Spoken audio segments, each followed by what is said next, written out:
La satisfaction sexuelle dans le mariage est une dette. Et il y a des hommes ici, vous avez des dettes. Des dettes d'un mois, des dettes de 2 mois, des dettes de 3 mois. D'autres, vous avez des dettes d'une année. C'est pourquoi ta femme est tout en colère. Comme quelqu'un qui lui a pas payé la dette. Tu vois, quand quelqu'un vient auprès de toi te demander la dette, tu vas me payer la dette. Tu vois comment ils sont nerveux. C'est pourquoi ta femme est nerveuse comme ça.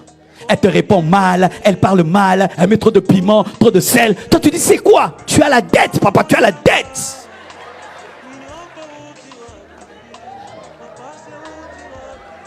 Donnez-moi la main. Souvent nous les hommes, nous parlons. Comment ça? Mais les femmes, surtout en Afrique, en Europe, elles parlent. Mais en Afrique, surtout à l'église, une femme insatisfaite a peur de dire à son mari, je ne suis pas satisfaite. Et beaucoup meurent dans leur cœur. Et beaucoup même feignent l'orgasme, font semblant de connaître l'orgasme. Et quand le mari lui dit, c'était comment? Ah, c'était bien. Mais dans ce cas,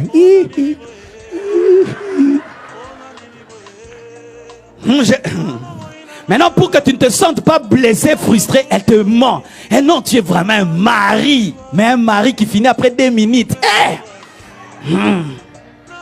Car beaucoup d'hommes, vous avez des problèmes d'éjaculation précoce.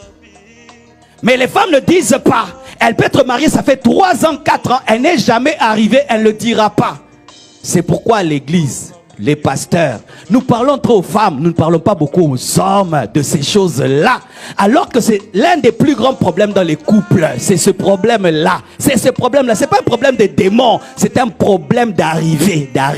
Tu prends le bus, hein, tu n'arrives pas, le pneu est crevé. Plus d'essence, hein, tu n'arrives pas à l'arrêt. Mais tu as payé. Tu t'imagines dans quelle situation tu te retrouves?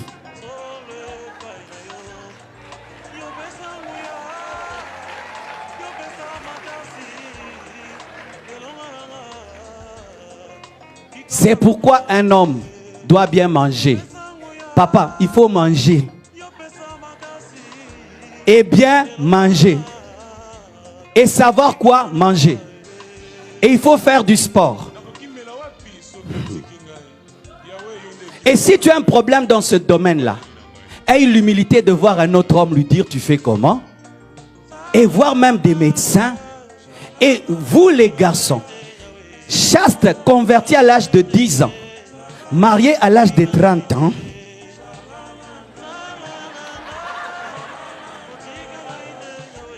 vous devez avoir l'humilité d'aller voir des papas de l'église et leur dire, je vais me marier, je sais prier, je peux gêner. Mais là-bas, vraiment, c'est comme conduire un avion. Et on t'enseigne. Mais le problème, nous avons tellement de honte dans ce niveau-là. Et nous bénissons beaucoup de mariages ici. Mais ces jeunes ne reviennent pas nous dire, surtout les filles, ne reviennent pas nous dire ce qui s'est passé ce jour-là. Elles ne reviennent pas. Et on leur téléphone. C'était comment? C'était bien. Mais dans le cœur, une est venue me dire, pasteur, j'attendais, mais j'ai même pas décollé.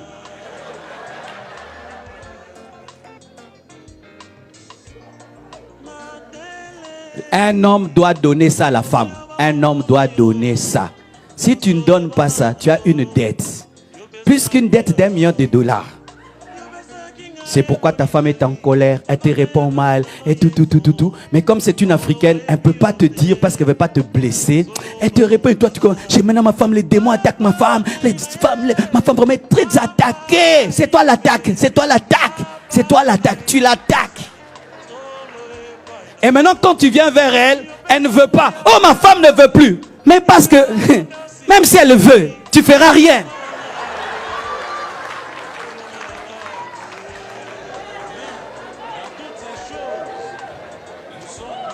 Alléluia les papas.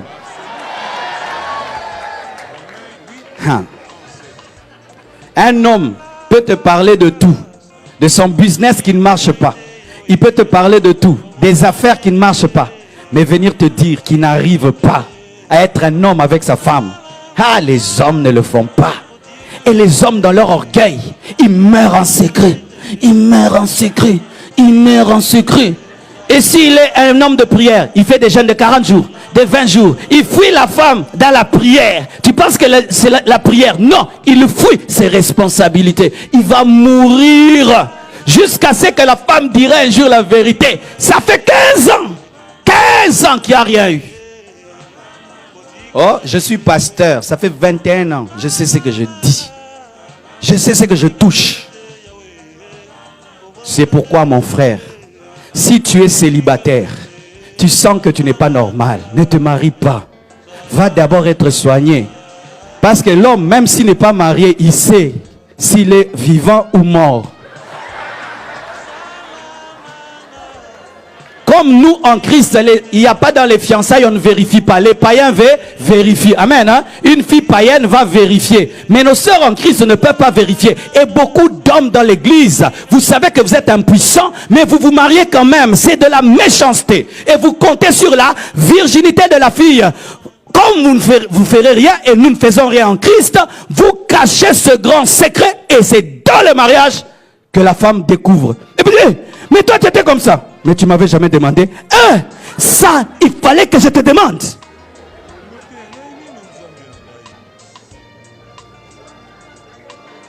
Non, c'est la vie de prière qui m'a paralysé.